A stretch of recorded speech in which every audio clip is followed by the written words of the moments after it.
Welcome back to my YouTube channel ಸ್ವಾದ ಮತ್ತು ಶೈಲಿ. ನಾವಿವತ್ತು ಮಾಡ್ತಿರೋ ರೆಸಿಪಿ ಬಂದ್ಬಿಟ್ಟು ಮೆಂತ್ಯ ಗೊಜ್ಜು. ಮೊದಲಿಗೆ ಒಂದು ಬಾಣಲೆಗೆ 4 ರಿಂದ 5 ಟೇಬಲ್ ಸ್ಪೂನಷ್ಟು ಎಣ್ಣೆ ಹಾಕ್ಕೊಂಡು ಅದಕ್ಕೆ 1 ಹೋಳಷ್ಟು ಬೆಳ್ಳುಳ್ಳಿ ಹಾಗೂ 2 ರಿಂದ 3 ಪಲಾವ್ ಎಲೆ, 8 ರಿಂದ 10 ಹಸಿಮೆಣಸಿನಕಾಯಿ, ಒಂದು 3 ರಿಂದ 4 ಇಂಚಷ್ಟು ಹಸಿ ಶುಂಠಿ ಇವೆಲ್ಲವನ್ನು ಹಾಕ್ಕೊಂಡು ಚೆನ್ನಾಗಿ ಫ್ರೈ ಮಾಡ್ಕೊತಾ ಇದ್ದೀನಿ.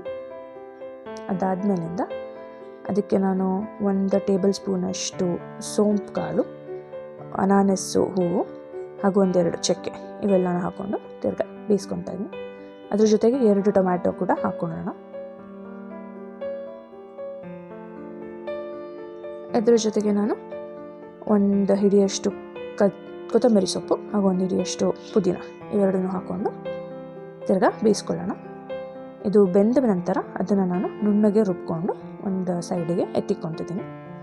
ಈಗ ಒಂದು ಬಾಣಲೆಗೆ 4 ರಿಂದ 5 ಟೇಬಲ್ ಸ್ಪೂನಷ್ಟು ಎಣ್ಣೆ ಹಾಗೂ ಸಣ್ಣಗೆ ಹಚ್ಚಿಕೊಂಡಿದ್ದಂತಹ 1 ಹೋಳಷ್ಟು ಈರುಳ್ಳಿನ ಫ್ರೈ ಮಾಡ್ಕೊತಾ ಇದ್ದೀನಿ. ಅದು ಗೋಲ್ಡನ್ ಬ್ರೌನ್ ಆಗೋವರೆಗೂ ಫ್ರೈ ಮಾಡಿಕೊಂಡು ಅದಾದಮೇಲಿಂದ ಅದಕ್ಕೆ ಸಣ್ಣಗೆ ಹಚ್ಕೊಂಡಿದ್ದಂತಹ ಮೆಂತ್ಯ ಸೊಪ್ಪನ್ನ ಹಾಕೋಣ.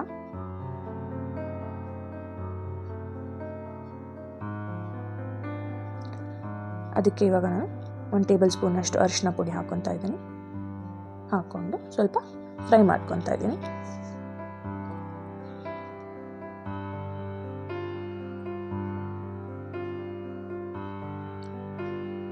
ಇದು ಮೆಂತ್ಯ ಸೊಪ್ಪು ಒಂದು ಸ್ವಲ್ಪ ಹಸಿ ಸ್ಮೆಲ್ ಹೋಗೋ ತನಕ ಬೇಯಿಸ್ಕೊಂಡು ಅದಾದಮೇಲಿಂದ ನಾವು ರುಬ್ಬಿಟ್ಟಿಟ್ಕೊಂಡಿದ್ದಂತಹ ಮಿಕ್ಸ್ಚರ್ನ ಹಾಕ್ಕೊತಾ ಇದ್ದೀನಿ.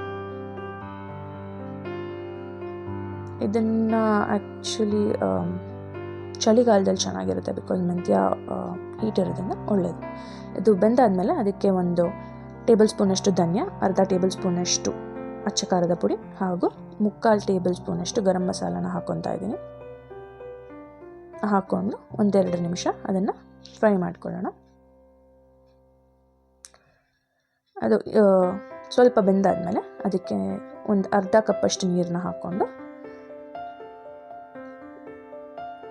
1-2 ಕುದಿ ಬಂದಾದಮೇಲೆ ಅದಕ್ಕೆ ಸ್ವಲ್ಪ ರುಚಿಗೆ ತಕ್ಕಷ್ಟು ಉಪ್ಪನ್ನು ಹಾಕ್ಕೊಂಡು ಈ ಪುಳಿಯೋಗರೆ ಗೊಜ್ಜು ಇದಕ್ಕೆ ಬರೋವರೆಗೂ ಅದಕ್ಕೆ ಕಾಯಿಸ್ಕೊಳ್ಳೋಣ. ಅದಾದಮೇಲಿಂದ ಅದನ್ನು ನಾವು ಅನ್ನಕ್ಕೆ ನೆಂಚ್ಕೊಂಡು ತಿನ್ಬೋದು.